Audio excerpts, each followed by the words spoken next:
Yahweh batela mikongo. Yahweh benisa mikongo. Yahweh batela mikongo.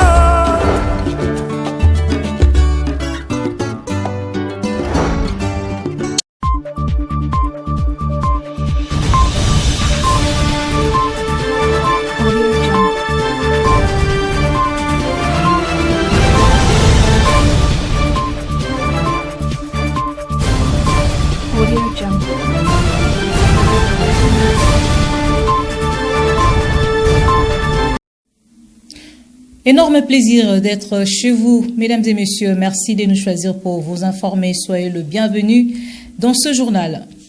Ouvrons cette édition du journal par la destruction des étals érigés le long des grandes artères de la ville de Matadi. Le propriétaire de ceux qui sont installés aux alentours de la morgue de l'hôpital provincial de référence de Kinkanda et à l'entrée principale de la formation hospitalière 6 mentionnés en sont des victimes. L'opération a débuté le lundi 26 mai 2025 dans la nuit. Une décision de l'autorité urbaine. Suivez.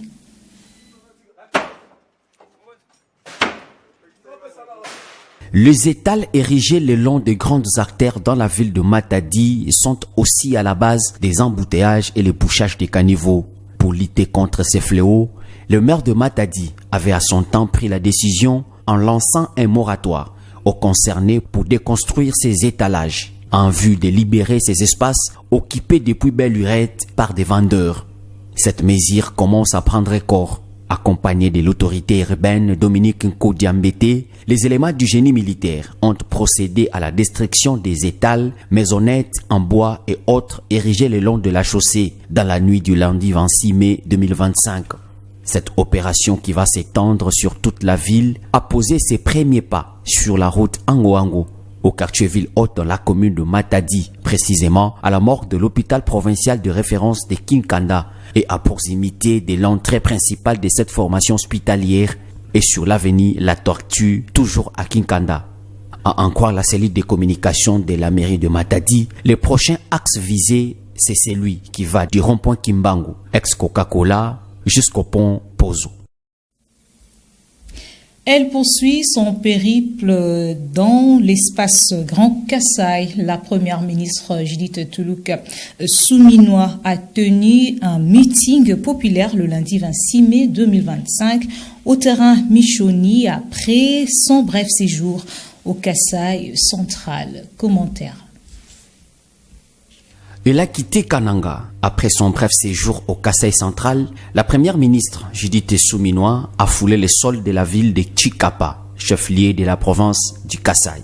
Le lundi 26 mai, dans l'après-midi, elle a été accueillie à l'aéroport par un comité restreint conduit par le gouverneur de province composé de plusieurs autorités locales.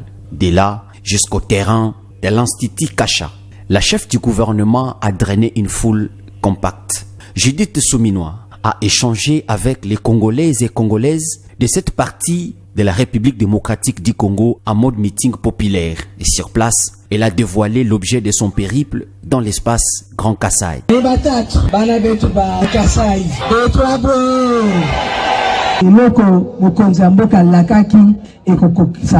Toutes les promesses du président de la République seront réalisées.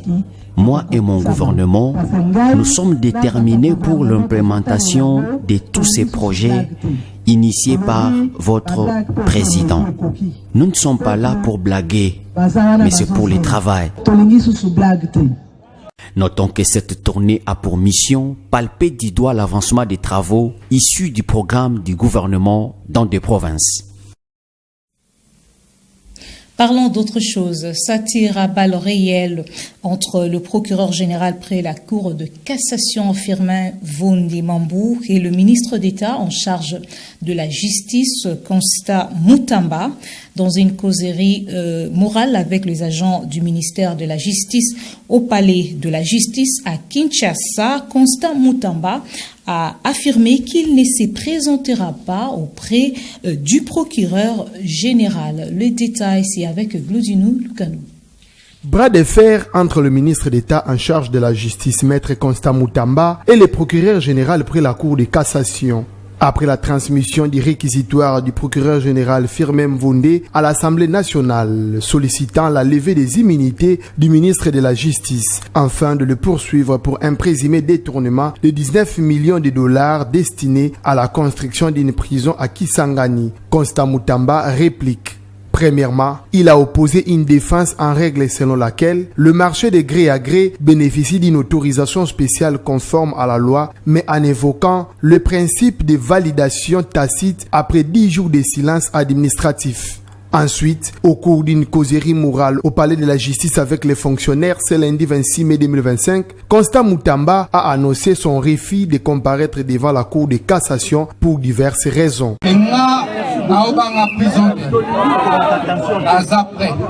Je n'ai pas peur de la prison. Je suis prêt. Ils ont dit que je fuis via Tanzanie. C'est faux. Je suis là en personne, devant le palais de la justice à Kinshasa. J'attends qu'ils puissent justifier tous ces biens acquis. Une personne qui fait objet des enquêtes ne peut pas initier une action contre le ministre de la Justice. C'est une faute disciplinaire grave et nous allons en tirer les conséquences des droits. Nous n'allons pas leur laisser le temps de tirer cette justice. Et il ne me verra jamais comparaître devant lui. Signalons que la commission chargée d'examiner les réquisitoires du procureur général Firmin Mvonde sollicitant la levée des immunités du ministre Moutamba a été installée lundi 26 mai 2025. Elle n'a que 3 jours pour son analyse de manière approfondie. Changeons de chapitre en diplomatie, en mission à Kinshasa dans le cadre de travaux de l'Assemblée parlementaire francophone. Le député européen de la France, Thierry Mariani, a échangé lundi 26 mai 2025 avec le secrétaire permanent de l'Union sacrée de la nation, le professeur Mbata. La résolution de la communauté internationale votée contre le Rwanda, auteur intellectuel des atrocités dans l'Est de la République démocratique du Congo, non applicable, était au centre de leurs échanges. Suivez le tour à tour dans ses propos. Aujourd'hui, il faut très clairement que des sanctions fermes soient prises. Et moi, je n'ai pas honte de le dire. Je pense qu'il faut prendre des sanctions contre le principal coupable. Monsieur Poutine a un mandat d'arrêt de la Cour pénale internationale. La Cour pénale internationale a pris aussi des mesures très claires, par exemple contre le Premier ministre israélien. Est-ce que c'est bien, est-ce que c'est pas bien, j'en sais rien, mais en tout cas, au moins, il y a une étape. Aujourd'hui, il faut faire la même chose avec M. Kagame. Pourquoi M. Kagame, qui est responsable d'une agression, a une sorte d'impunité internationale? Ce serait une insulte vis-à-vis du peuple congolais. Vous condamnez le Rwanda au Conseil de sécurité des Nations Unies, vous condamnez le Rwanda au niveau de l'Union européenne, et d'autres pays accepteraient d'aller siéger, de dîner avec Kagame qui tue plus de 10 millions de morts à l'est de notre pays. C'est totalement inacceptable. Et en dehors de nos frontières, enfin, pour terminer cette édition du journal, au Sénégal, l'effondrement d'un immeuble a provoqué la mort de 11 personnes. En 2 semaines, c'est le second effondrement mortel, un drame qui relance les débats sur les normes de construction dans ces pays. À Touba, à près de 200 km à l'est de Dakar, c'est aux environs de 15h30 ce dimanche que le drame s'est produit. L'effondrement d'un immeuble de 3 étages en construction alors qu'une quinzaine d'ouvriers étaient à l'œuvre. Jusque tard dans la nuit, les secours se sont mobilisés pour extraire les victimes des décombres. Le bilan fait état de 11 morts et 7 blessés. Sur les lieux du sinistre, le préfet du département de Mbaké, Radim Han, a pointé des manquements graves dans la conduite du chantier. Nos premières constatations révèlent que les ouvriers n'étaient pas qualifiés et que les normes élémentaires de construction ont été gravement négligées. Il a également précisé que l'entrepreneur mis en cause serait le même que celui impliqué dans l'effondrement d'un immeuble de 5 étages à Dakar, survenu il y a 2 semaines en raison d'une excavation mal maîtrisée et ayant causé la mort de 2 personnes. Ce lundi, le ministère de l'Urbanisme a annoncé 5 mesures urgentes pour renforcer la sécurité des bâtiments. Et voilà, c'est tout pour cette session d'information, mesdames et messieurs. Merci à vous de nous avoir suivis. Le programme continue sur votre chaîne.